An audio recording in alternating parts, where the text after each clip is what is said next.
لی ہے۔ محافظ نے جواب دیا، یہ کہتے ہیں کہ تاجر ہیں، ان کا سامان کھولوا کر دیکھا ہے، جامع تلاشی بھی لی ہے، ان کے پاس ان خنجروں کے سوا اور کوئی ہتھیار نہیں۔ اس نے 5 خنجر سلطان ایوبی کے قدموں میں رکھ دیے۔ ہم مراکش کے تاجر ہیں۔ ایک تاجر نے کہا، سکندریہ تک جائیں گے، 2 روز گزرے ہیں، ہمارا قیام یہاں سے 10 کوس پیچھے تھا۔ پرسوں شام یہ لڑکیوں ہمارے پاس آئیں، ان کے کپڑے بھیگے ہوئے تھے۔ انہوں نے بتایا کہ یہ سسلی کی رہنے والی ہیں۔ انہیں عیسائی فوج کے ایک کماندار گھروں سے پکڑ کر ساتھ لے آیا اور ایک بحری جہاز میں جاسوس سوار کیا۔ ان کے ماں باپ غریب ہیں۔ یہ کہتے ہیں کہ بے شمار جہاز اور کشتیاں چل پڑیں۔ لڑکیوں والے جہاز میں چند اور کماندار قسم کے آدمی تھے اور ان کی فوج بھی تھی۔ وہ سب ان لڑکیوں کے ساتھ شراب پی کر عیش و عشرت کرتے رہے۔ اس ساحل کے قریب آئے تو جہازوں پر آگ کے گولے گرنے لگے۔ تمام لوگ جہازوں سے سمندر میں کودنے لگے۔ ان لڑکیوں کو انہوں نے ایک کشتی میں بٹھا کر جہاز سے سمندر میں اتار دیا۔ یہ بتاتی ہے کہ انہیں کشتی چلانی نہیں آتی تھی۔ کشتی سمندر میں ڈولتی اور بھٹکتی رہی۔ پھر ایک روز خود ہی ساحل سے آ لگے۔ ہمارا قیام ساحل کے ساتھ ہی تھا۔ یہ ہمارے پاس آ گئی، بہت ہی بری حالت میں تھی۔ ہم نے انہیں پناہ میں لے لیا۔ انہیں ہم دھتکار تو نہیں سکتے تھے۔ ہمیں کچھ سمجھ نہیں آ رہی تھی کہ ان کا کیا کریں۔ پچھلے پڑاؤ سے یہاں تک انہیں ساتھ لائے ہیں۔ یہ سوار آگے اور ہمارے سامان کی تلاشی لینے لگے۔ ہم نے ان سے تلاشی کی وجہ پوچھی تو انہوں نے بتایا کہ سلطان صلاح الدین امیر مصر کا حکم ہے۔ ہم نے ان کی منت سماجت کی کہ ہمیں اپنے سلطان کے حضور لے چلو۔ ہم عرض کریں گے کہ ان لڑکیوں کو اپنی پناہ میں لے لیں۔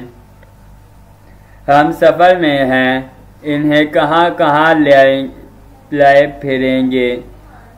لڑکیوں سے پوچھا تو وہ سسلی کی زبان بول رہی تھی۔ وہ ڈری ڈری سی لگتی تھی۔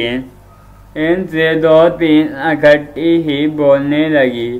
صلاح الدین ایوبی نے تاجروں سے پوچھا کہ ان کی زبان کون جانتا ہے؟ ایک نے بتایا کہ صرف میں سمجھتا ہوں۔ یہ التجا کر رہی ہیں کہ سلطان انہیں پناہ میں لے لیں۔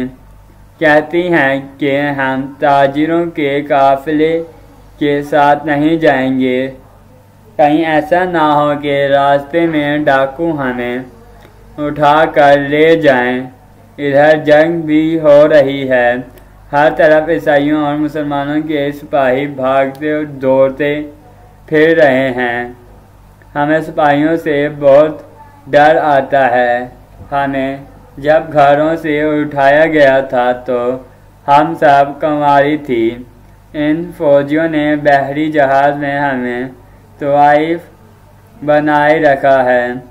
ایک لڑکی نے کچھ کہا تھا۔ اس کی زبان جاننے والے تاجر نے سلطان ایوبی سے کہا، یہ کہتی ہے کہ ہمیں مسلمانوں کے بادشاہ تک پہنچا دو۔ ہو سکتا ہے اس کے دل میں ہم رحم آ جائے۔ ایک اور لڑکی بولی پڑی، اس کی آواز رندیائی ہوئی تھی۔ تاجر نے کہا، یہ کہتی ہے کہ ہمیں عیسائی سپاہیوں کے حوالے نہ کیا جائے۔ میں مسلمان ہو جاؤں گی بشرطیہ کہ کوئی اچھی حیثیت والا مسلمان میرے ساتھ شادی کر لے۔ وہ 3 لڑکیاں پیچھے کھڑی منہ چھپانے کی کوشش کر رہی تھیں۔ ان کے چہروں پر گھبراہٹ تھی، بات کرتے شرماتی یا ڈرتی تھیں۔ صلاح الدین ایوبی نے تاجر سے کہا، انہیں کہو کہ یہ عیسائیوں کے پاس نہیں جانا چاہتی، ہم انہیں اسلام قبول کرنے پر مجبور نہیں کر سکتے۔ یہ لڑکی جو کہہ رہی ہے کہ مسلمان ہو جائے گی بشرطیہ کہ کوئی مسلمان اس کے ساتھ شادی کر لے، اسے کہو کہ میں اس کی پیشکش قبول نہیں کر سکتا، کیونکہ یہ خوف اور مجبوری کے عالم میں اسلام قبول کرنا چاہتی ہے۔ انہیں بتاؤ کہ انہیں مجھ پر اعتماد ہے تو میں انہیں اسلام کی بیٹیوں کی طرح پناہ میں لیتا ہوں۔ اپنے دارالحکومت میں جا کر یہ انتظام کر دوں گا کہ انہیں عیسائی راہبوں یا کسی پادری کے پاس بھجوا دوں گا۔ پادری یروشلم میں ہوں گے۔ دوسری صورت یہ ہے کہ جب عیسائی قیدیوں کو آزاد کیا جائے گا تو میں کوشش کروں گا کہ ان کی شادیاں قابل اعتماد اور اچھی حیثیت کے قیدیوں کے ساتھ کر دوں۔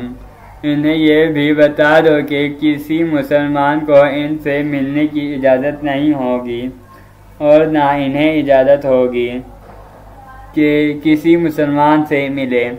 ان کی ضروریات اور عزت کا خیال رکھا جائے گا۔